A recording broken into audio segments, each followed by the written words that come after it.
નમસ્કાર પશુપાલક મિત્રો. કામધેનુ યુનિવર્સિટી આયોજિત ઓનલાઈન પ્રશિક્ષણ કાર્યક્રમમાં આપ સૌનું હાર્દિક સ્વાગત છે. મિત્રો, આપ સૌ જાણો છો એમ લમ્પી સ્કિન ડિઝીઝ એટલે કે ગાંઠાદાર ચામડીનો રોગ છે એ આપણા દૂધ આપતા ગાયો તેમજ ભેંસો માટે એક ગંભીર રોગ છે. ગયા વર્ષે આપણે આ રોગથી થતી ગંભીરી જે પશુઓમાં જે ગંભીર આ રોગ કેવી રીતે ફેલાય છે અને એનો કેટલો ઝડપથી ફેલાવો થાય છે અને એના કારણે ઘણા બધા પશુઓના મૃત્યુ થયા છે એ આપણે જોઈ ચૂક્યા છીએ. અને પ્રવર્તમાન સમયમાં પણ અત્યારે લમ્પી સ્કિન ડિઝીઝ છે એ ઘણા વિસ્તારમાં દેખાઈ રહ્યો છે. તો આપણા પશુપાલકો લમ્પી સ્કિન ડિઝીઝ કેવો હોય, પશુઓમાં એના કેવા લક્ષણો હોય અને આપણા પશુઓને લમ્પી સ્કિન ડિઝીઝથી બચાવવા આપણા પશુપાલકો શું ઉપાય હાથ ધરી શકે એ વિષય પર વિસ્તૃત માર્ગદર્શન આપવા માટે આજે આપણે વિષય નિષ્ણાંત તરીકે આમંત્રિત કર્યા છે ડૉક્ટર જીમ્મી એ પટેલ સાહેબને. ડૉક્ટર જીમીભાઈ છે એ વિસ્તરણ શિક્ષણ નિયામક શ્રીની કચેરી કામધેનુ યુનિવર્સિટી ખાતે મદદનીશ પ્રાધ્યાપક તરીકે ફરજ બજાવે છે અને તેઓ પશુ પરોપજીવી શાસ્ત્ર વિષયના નિષ્ણાંત છે. તો હું ડૉક્ટર જીમીને વિનંતી કરું કે આપણા પશુપાલકોને લમ્પી સ્કિન ડિઝીઝ એટલે કે ગાંઠાદાર ચામડીના રોગ વિશે વિસ્તૃત માહિતી આપે. Doctor Jimmy Patel. Thank you madam.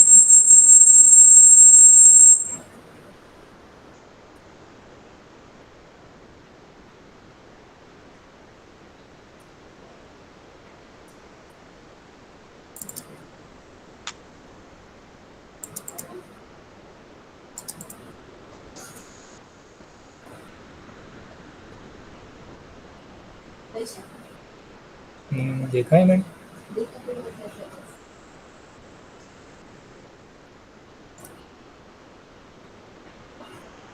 ના, નહીં થતું.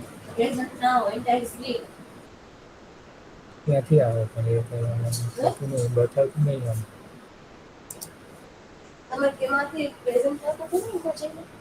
એમાં આમાં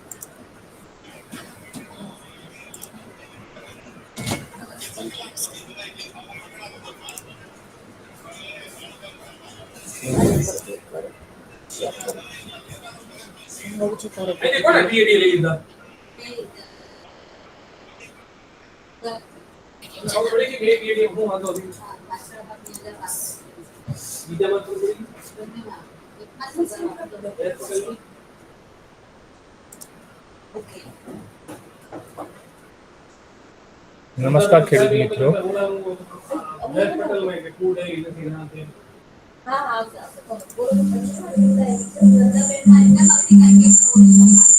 નમસ્કાર ખેડૂત મિત્રો.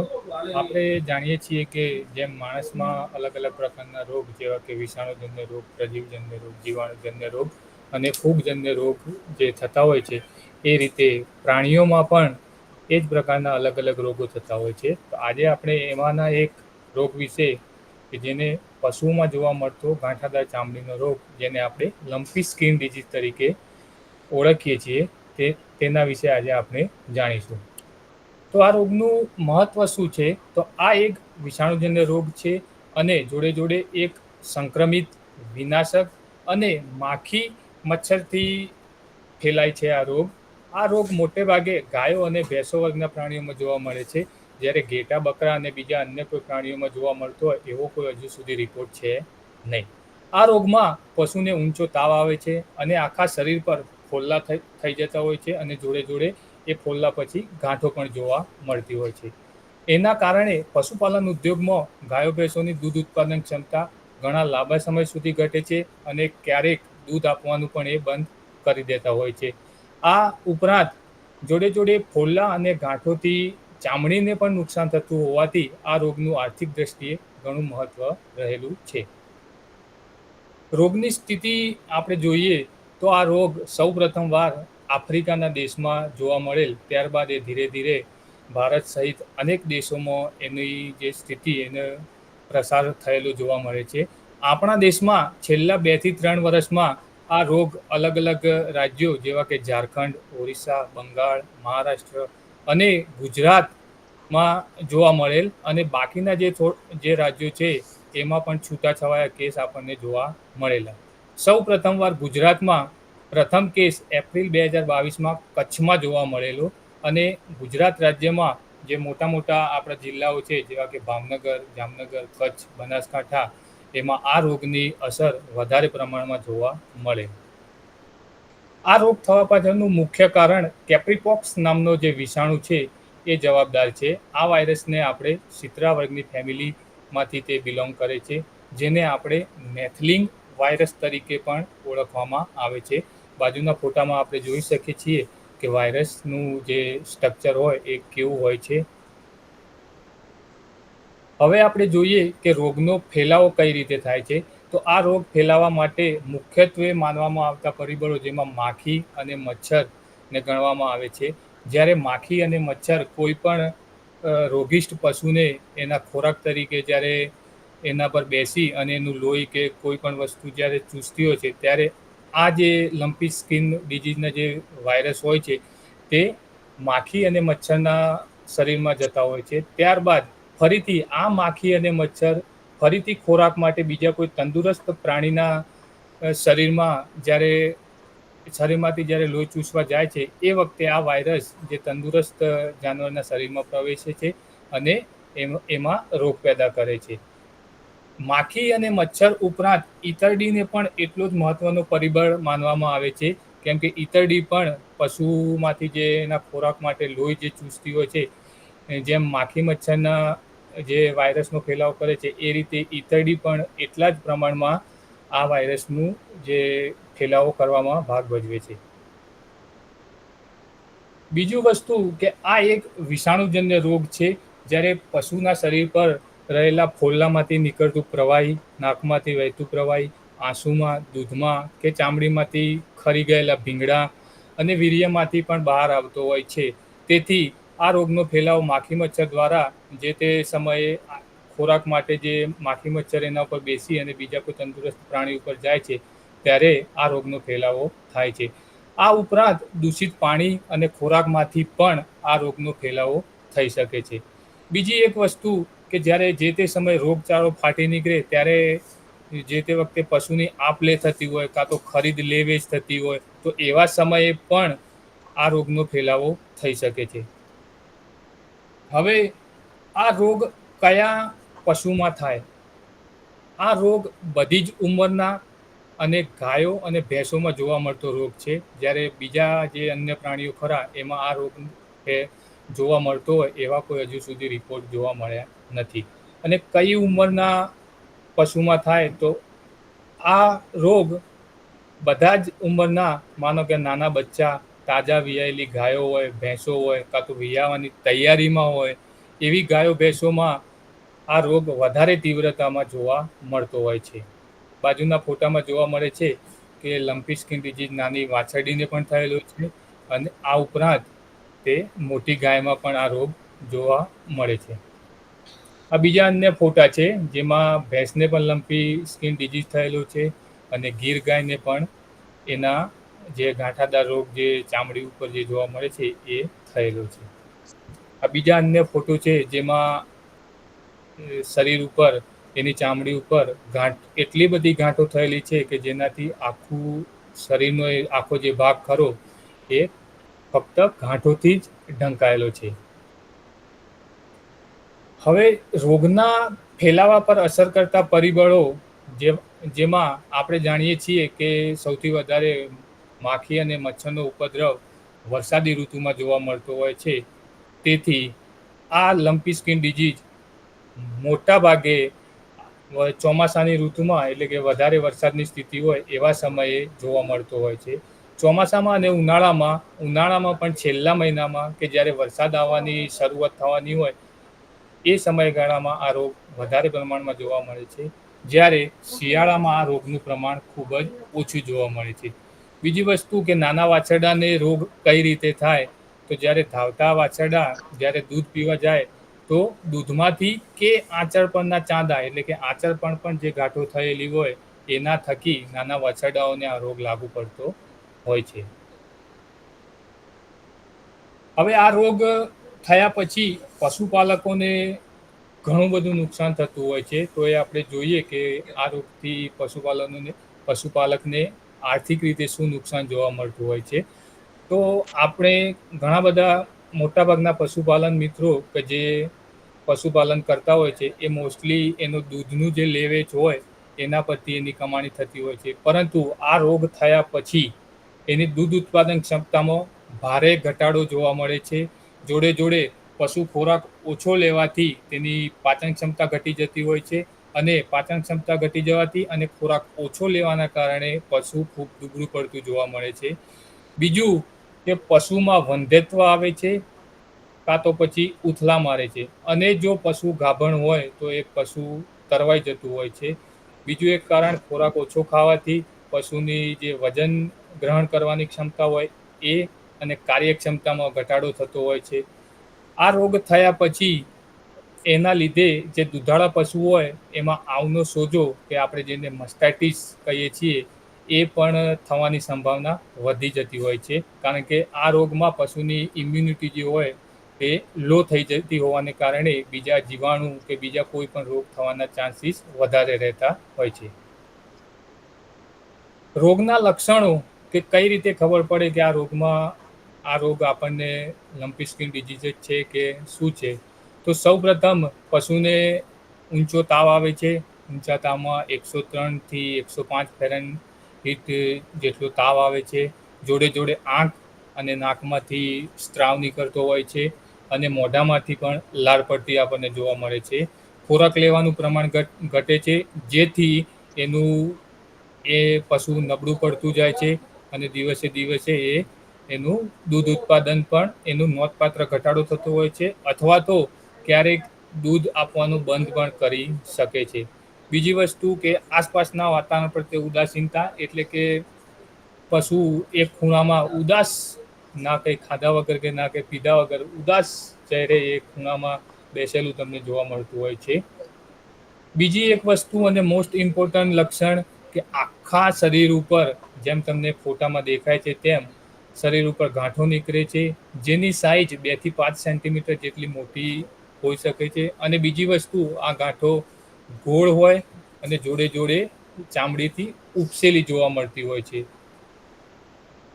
આના લીધે જે પશુના શરીર ઉપર જખમ થતા હોય છે અને પગ ઉપર સોજો આવવાથી એ પશુ લંગડાતું ચાલતું હોય એવું આપણને દેખાય છે. સગર્ભા પશુઓમાં ગર્ભપાત થઈ શકે છે. આપણે જેમ આગળ વાત થઈ તેમ ચેપગ્રસ્ત પશુઓમાં વંધ્યત્વ પણ આવી શકે છે. બીજી વસ્તુ, દવા કરાયા પછી પણ પશુને સાજા થતા 2 થી 3 અઠવાડિયાનો સમય લાગતો હોય છે. કારણ કે વાયરસ પૂરેપૂરો જ્યાં સુધી શરીરમાંથી બહાર નહીં નીકળે કાં તો એ નિષ્ક્રિય નહીં થાય ત્યાં સુધી એ સારું થવામાં થોડો સમય લાગતો હોય છે. હવે રોગનું નિદાન કઈ રીતે આપણે કરી શકીએ? તો પહેલી વસ્તુ કે મુખ્યત્વે રોગના લક્ષણ પરથી આપણને થોડો ઘણો આઈડિયા આવી શકે છે કે લંપી સ્કિન ડિઝીઝ થયો છે. એના લક્ષણ પરથી પણ રોગનું નિદાન થઈ શકે છે. બીજી વસ્તુ કે એનું પાક્કું નિદાન કરવા માટે લેબોરેટરીમાં અલગ અલગ ટેસ્ટ કરવામાં આવતા હોય છે. જેમ કે પોલિમરેઝ ચેન રિએક્શન છે, real time polymerase chain reaction છે, એલાઇઝા કરીને ટેસ્ટ, જે અલગ અલગ ટેસ્ટ કરવામાં આવે એના પરથી સચોટ માહિતી આપણને મળતી હોય છે કે લંપી સ્કિન ડિઝીઝ પોઝિટિવ છે કે નહીં. બીજી વસ્તુ, હવે લેબોરેટરીમાં રોગનું નિદાન કરવા માટે શું સેમ્પલ કાં તો શું નમૂના લેવામાં આવતા હોય છે. એમાંથી ગાંઠમાંથી નીકળતો સ્ત્રાવ, ચામડીના ભીંગડા, નાકનો સ્ત્રાવ, ક્યારેક લાળ, લસિકા ગ્રંથિ અને લોહીનો નમૂનો, પાચનતંત્ર અને શ્વસન તંત્રના સ્નાયુના નમૂના, આવા અલગ અલગ નમૂના લઈ લેબોરેટરીમાં એનું ચોક્કસ નિદાન કરી શકાય છે. હવે મોસ્ટ ઇમ્પોર્ટન્ટ વસ્તુ કે રોગની સારવાર કઈ રીતે કરવી. આપણે જાણીએ છીએ કે આ એક વિષાણુજન્ય રોગ છે, તો વાયરસ માટે કોઈ જે અલગથી દવા આવતી હોય એવી કોઈ પ્રોપર કે વાયરસ માટે કોઈ દવા નથી. આ માટે થઈને આપણે સાવચેતીના પગલાં રૂપે બીમાર પશુને અલગ રાખવા અને બીજી વસ્તુ કે અસરગ્રસ્ત પશુઓના લક્ષણોને આધારે, એટલે કે ચામડી ઉપર જે ગાંઠો નીકળતી હોય કે આપણે જે આગળ લક્ષણો જોયા એવા જો લક્ષણો આપણને જોવા મળે તો તરત જ પશુ ચિકિત્સક પાસે સારવાર કરાવવી જોઈએ. બીજી વસ્તુ કે પશુઓમાં બીજા કોઈ બેક્ટેરિયાજન્ય રોગ, એટલે કે જીવાણુજન્ય રોગ, આપણે જેમ આગળ વાત કરી કે મસ્ટાઇટિસ, આવના સોજાનો રોગ પણ થવાના ચાન્સીસ રહેલા છે. તો એ બેક્ટેરિયાનો ચેપ અથવા તો બીજા બેક્ટેરિયાના રોગ ના થાય એ માટે 5 થી 7 દિવસ માટે એન્ટિબાયોટિક દવાનો ઉપયોગ કરવો હિતાવહ રહે છે. અને જોડે ફોલ્લામાંથી થતી બળતરા જે અટકાવવા માટે એન્ટીહિસ્ટામિન દવા અને જોડે સોજો ઓછો કરવા માટે એન્ટી ઇન્ફ્લામેટરી દવાઓ પણ આપી શકાય છે.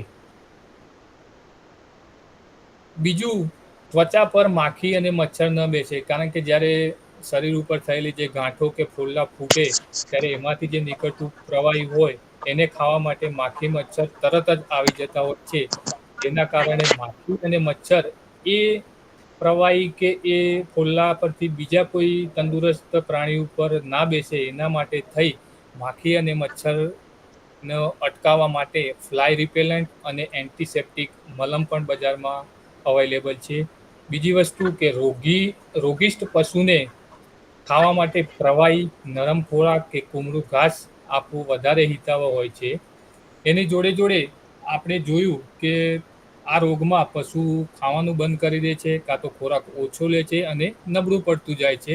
આવા સમયે પશુને જે રિકવર થવા માટે જે વિટામિનની જરૂર હોય એ વિટામિન મળી રહે એના માટે થઈને મલ્ટીવિટામિનની ગોળીઓ અથવા તો ઇન્જેક્ટેબલ વિટામિન આપવાથી પરિણામ સારું મળતું હોય છે. રોગને અટકાવવા માટે અને નિયંત્રણ માટે શું કરવું જોઈએ? તો સર્વપ્રથમ રોગિષ્ટ જો પશુ હોય તો એ પશુને તંદુરસ્ત પ્રાણીઓથી અલગ કરી દેવા જોઈએ, જેથી જે તંદુરસ્ત પ્રાણીઓ હોય એમાં આ રોગ અથવા તો આ ચેપ ફેલાય નહીં. બીજી વસ્તુ કે રોગગ્રસ્ત વિસ્તારમાંથી પશુનું સ્થળાંતર બંધ કરવું જોઈએ, કેમ કે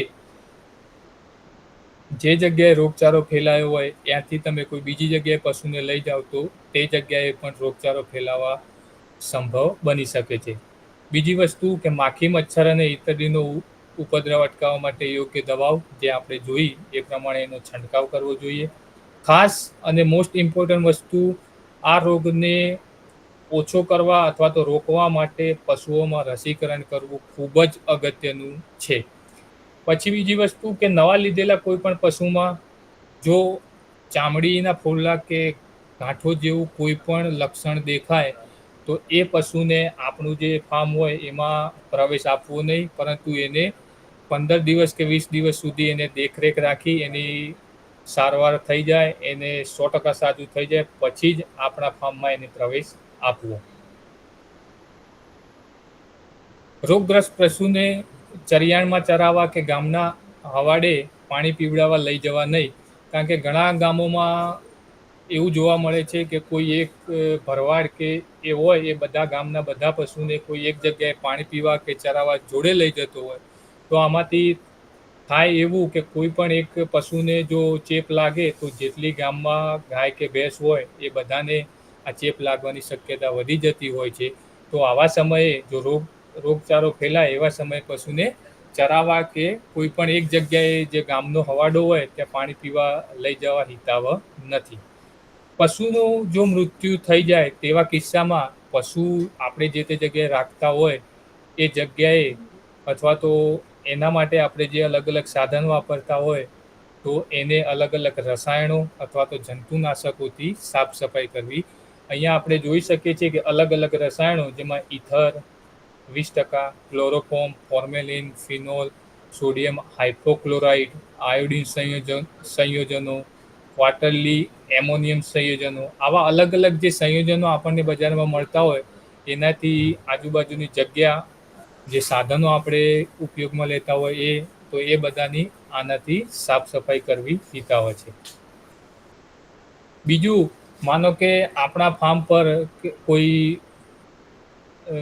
ખૂંટ આપણે જે વીર્ય કલેક્શન અથવા તો બીજદાન માટે આપણે ઉપયોગમાં લેતા હોય તો રોગના લક્ષણો ધરાવતા હોય એવા નર પશુમાંથી કૃત્રિમ બીજદાન માટે એના જે સિમેન્ટ સ્ટ્રો બનાવતા હોય કાં તો એને નેચરલ બ્રીડિંગ કરાવતા હોય તો એ માટે એને વાપરવો નહીં.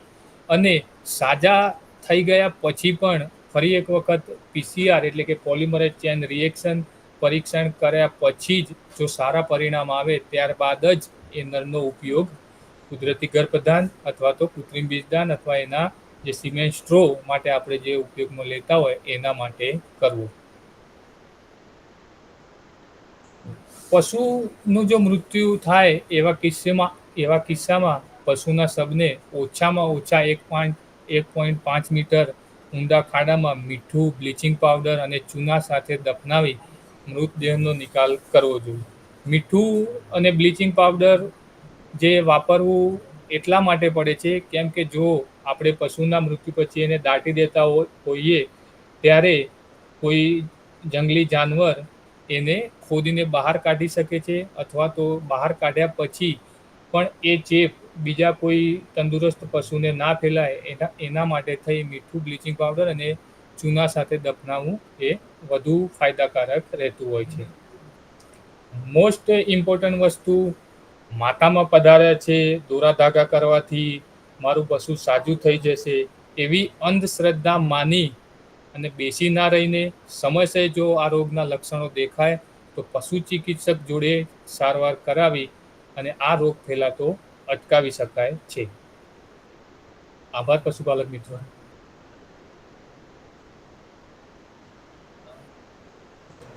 ખૂબ ખૂબ આભાર ડૉક્ટર જીમીભાઈ.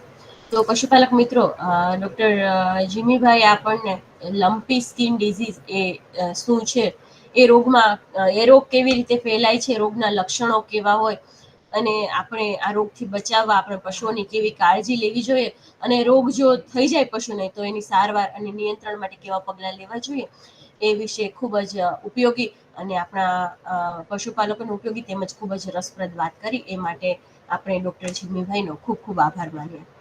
તો પશુપાલક મિત્રો, આપ જો આ સેશન ફેસબુકથી કે પછી યુટ્યુબના માધ્યમથી નિહાળી રહ્યા હોય અને આ બાબતે આપને કોઈ પ્રશ્ન હોય તો આપ આપના પ્રશ્નો વિસ્તરણ શિક્ષણ નિયામક શ્રીની કચેરી, કામધેનુ યુનિવર્સિટી, કર્મયોગી ભવન, સેક્ટર 10, ગાંધીનગર ખાતે ટપાલથી અથવા ઈમેલથી અથવા ટેલિફોનથી પણ આપ પ્રશ્નો પૂછી શકો છો.